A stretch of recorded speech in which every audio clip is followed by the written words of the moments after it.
resultado da companhia, principalmente a nível de crescimento, em receita, a nível de posicionamento de mercado, o primeiro grande resultado que a gente conseguiu foi transformar todas as operações, cana, grãos, cultivos perenes, América Latina, em break-even positivo, ou seja, atingir um lucro operacional e garantir o conforto do crescimento acima de 20% ao ano do seu próprio caixa. Fora isso, a nossa meta de ARR, de receita, era atingir acima de 300 milhões, a gente superou essa meta em dezembro de 23 e agora a gente trabalha para 24 para superar novamente.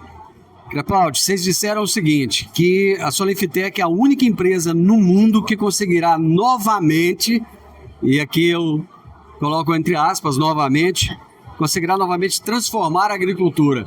Explica pra gente o que vocês quiseram dizer com isso. A gente fala um pouco disso porque realmente a agricultura ela já passou por várias transformações, né? 1, 2, 3, 4 vezes. Porém, agora a gente acredita que ela precisa de mais uma transformação. Do ponto de vista disruptivo de produzir mais toneladas no mesmo área.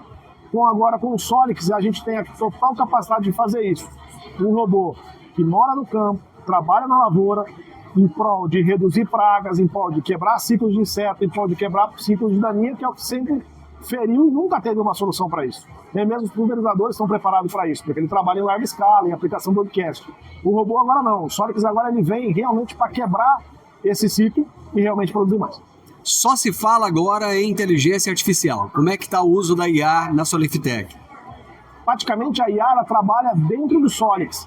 Ele processa em cada sua câmera, em cada sua função, para poder identificar se é uma daninha ou se é uma cultura. Ele valida 7 vezes com a inteligência artificial, identifica aquela cultivo-alvo, sabe se é daninha, se é erva estreita ou erva larga, para poder identificar. No mesmo tempo, ele identifica se eu estou tendo praga, ele identifica a taxa de crescimento daquela planta, ele identifica o índice nutricional, ele identifica todo esse processo. Então, a inteligência artificial hoje, ela está dentro do robô e depois ela leva essa informação processada para ali, sim, em campo, processar a inteligência artificial como um todo. Vocês estão entrando no mercado de cana-de-açúcar, né? Como é que vai ser esse novo momento do Solix?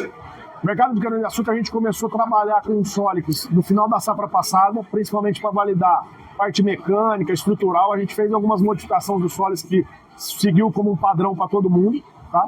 E agora a gente já vê os primeiros resultados. Cana-de-açúcar na safra passada já apresentou uma redução de 45% do herbicida no pós-emergente.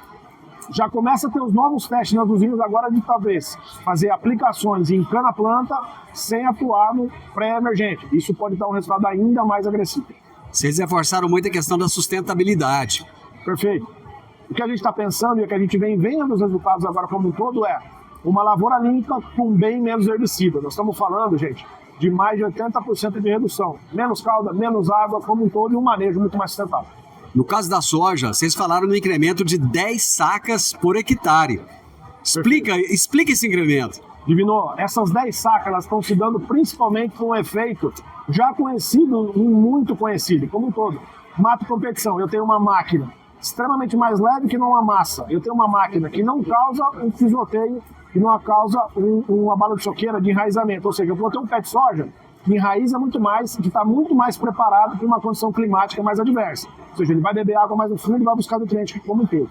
Se eu olhar agora a nível de geneticamente aquela planta, você não tem mais um efeito de gasto metabólico daquele pé de soja para processar se é herbicida ou não. Ele está focado realmente em crescer e produzir mais vagem. É por isso que nós estamos falando desses 10 sacos por hectare a mais.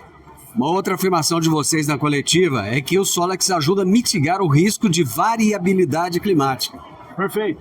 Se a gente olhar o último ano que passou, a gente teve uma variação climática muito grande, de falta de chuva, de muita chuva. Quando eu olho o Solix olhando para uma lavoura mais saudável, uma lavoura com um estilo fenológico muito mais produtivo como um todo, ela está mais preparada a ter um veranico pior, a faltar um pouco mais de água, ela suportar esse ponto, a encher o grão muito melhor. Então isso ajuda a esse risco climático. Se eu tenho um ano de boa chuva, o Solix vai ajudar a produzir mais. Se eu tenho um ano de baixa chuva, ele também mitiga esse risco, porque eu vou ter uma planta muito mais enraizada, muito mais nutrida no solo. Vocês estão na contramão das empresas que estão buscando cada vez barras maiores. E vocês com uma barra menor, né? Um equipamento pequeno. Explica essa lógica. Essa é a grande provocação do mercado como um todo. A gente vem com uma máquina menor, a gente acredita que realmente as lavouras de soja, milho, algodão e cana-de-açúcar vão estar populadas nos próximos 2, 3 anos com máquinas pequenas operando condições que realmente vão ajudar a produtividade. Isso abre um espaço novo, nunca explorado como um todo. É algo no mercado novo, uma nova operação em campo nasceu. E ainda mais, os produtores acreditam, estão fomentando cada vez mais isso, porque eles veem valor já na primeira safra. Vocês anunciaram aqui na coletiva o uso do Solex em uma grande fazenda. Que fazenda é essa? Onde que ela fica? E como que foi essa parceria? Um dos grandes sucessos que a gente fez foi com a Fazenda Bongart, agora a primeira fazenda que a gente vai ter vários Solex em larga escala, mais de 10 unidades agora na primeira safra. Esse é o primeiro de muitos parceiros que estão entrando agora. A gente já está entrando com usinas, está entrando com mais parceiros de soja que a gente vai anunciar em breve. Então, a gente vai olhar agora e passar para que vem, nós vamos ter um resultado de uma grande fazenda operando com várias operações. Então, vocês falaram também de investimento do Solex para café. Sim. A gente tem várias linhas de desenvolvimento, o Solex não para por aí. Nós temos linha de desenvolvimento, olhar compactação de solo, nós estamos olhando café, nós estamos olhando para desenvolvimento para citricultura, nós estamos olhando novos sensores para olhar nutrição de planta. Então, o projeto Solex, a família Solex, ou a cultura Solex como um todo, ela não para. Ela continua evoluindo a cada safra e vem muita novidade por aí. Quando nós voltarmos aqui em 2025, na próxima coletiva, o que vocês vão ter de novidade? Provavelmente mais de 300, 400 robôs já em campo operando e mais novidades de desenvolvimento. Tem muita coisa sendo feita que a gente não pode falar ainda, tem algumas coisas em sigilo, mas tem muita coisa legal sendo feita, olhando fenologia de planta, olhando IA generativa, olhando todo um novo futuro que vem por aí. Só para terminar, como é que está a Solifitec nos Estados Unidos? Nós estamos super bem lá, o nosso foco na operação lá está principalmente no Solex, olhando milho e soja, são mais de 40 unidades rodando agora, acabando a safra agora, com mais resultados e agora começa um plano de expansão para cooperativas e para produtores.